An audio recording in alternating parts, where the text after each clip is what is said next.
pasok talaga ng baha at sira ang kanilang bahay kaya wala talaga silang mga damit na ilikas or na isave na para hindi masira.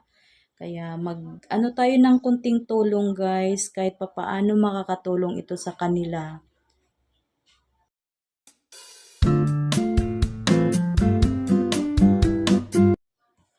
Ito guys, ilagay lang natin sa isang bag na ganito. Pupunuin natin ito ng mga damit-damit para sa mga nabahaan. Ayan, meron ako isang karto na maliit na nahanda nung isang araw. Dadagdagan natin yan guys. Ito ating idadagdag para marami naman makinabang. Mga maaayos pa naman to. Magaganda naman ito, mga damit kong pangsimba.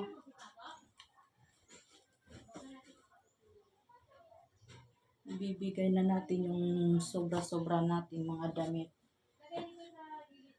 para makatulong naman tayo sa kanila guys.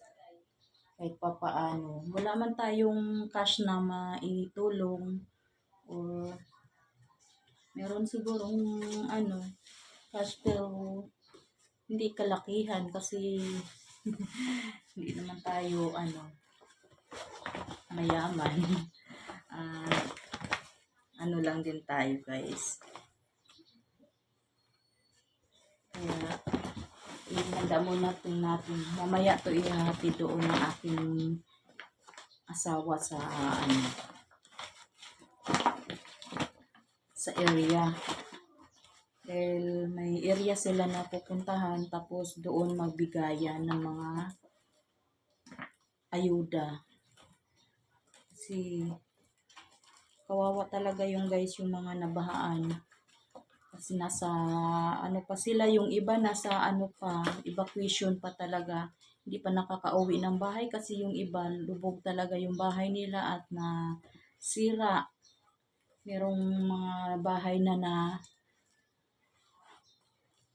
wash out yung kanilang mga dingding. Kasi yung mga bahay naman na yun sa area na yun, hindi naman mga bato. Ang iba, hindi naman mga bato. Parang mga plywood lang, ganun. Kaya, nakakaawa talaga yung mga ganun sitwasyon pag baha-baha, guys. Kaya yan, prepared lang tayo, guys, ng ating dadalhin doon. Ito mga short, t-shirt na ating ipamigay.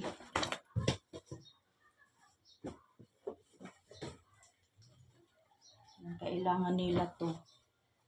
At least ito malilinis na, hindi na nila kailangang labhan. Pagdating doon, pwede nang isusuot. Pwede na nilang masuot.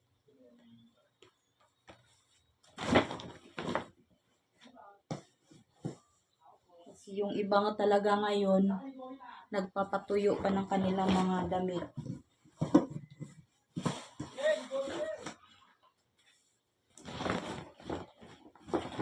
May mga naman tayong mga damit-damit na hindi masyadong nagagamit. Ipamigay na lang natin guys.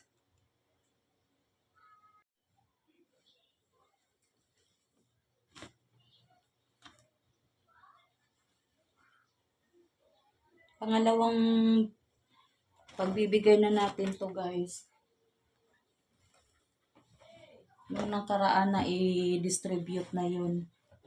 I-distribute na yun ng church.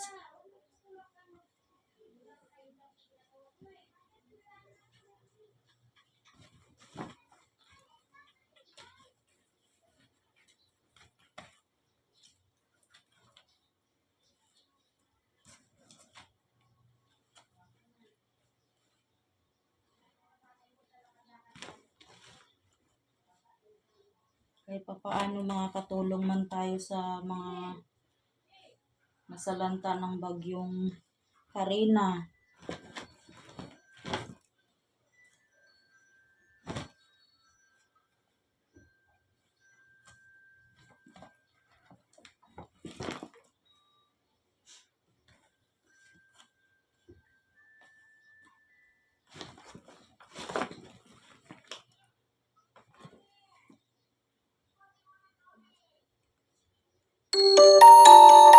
Ayan guys, natapos na natin pag ano yung ating ipamimigay. Ayan, mamaya ko na to dadalhin pala doon guys sa ano, sa paghahatira ng aking asawa. Dadalhin ko yan mamaya doon sa store. Siya nang maghahatid. Mamaya ko na lang dadalhin kasi magbabayad muna ako ng aking mga bills. Mapuputulan na kami. Palagi kong nakakalimutan yung bayaran ng aming tubig at ilaw. Baka maputulan na kami kay bayaran ko muna saglit. Bago pagbalik ko, ihatid ko yan sa store dahil ihatid ng aking asawa dun sa area. Ano muna tayo ng ating bayaran. Kailangan natin na itong bayaran. Dahil August na, baka magputulan.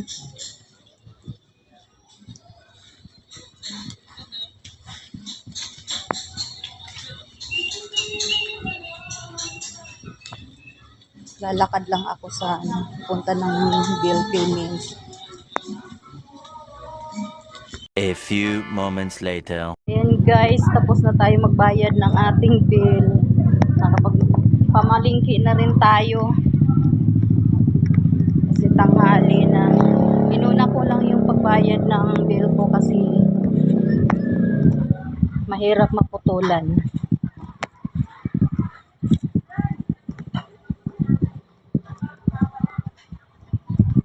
Madali lang ako nagbayad kasi wala pang pila sa billing center. Pauwi na muna tayo at magluluto ulit ng pananghalian. Bye bye. Goodbye. A few moments later.